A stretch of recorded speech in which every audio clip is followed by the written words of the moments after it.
T3 reagent কিভাবে তৈরি করতে হয় তা আজকে দেখাবো। এই যে দেখেন T3, এই T3 রিএজেন্টের নাম হচ্ছে এনজাইম কনজুগেট ডাইল্যান্ড।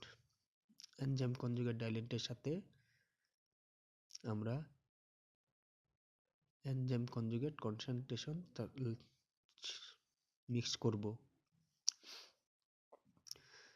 এটার 1:19, 950 আমি নিব ডাইল্যান্ড,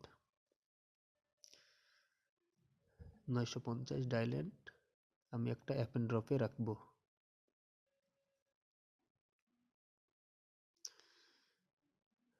এখন আমি 50 মাইক্রো এনজাইম কনজুগেট নেব। এখন আমি ডাইল্যান্ডের সাথে এটা মিক্সড করব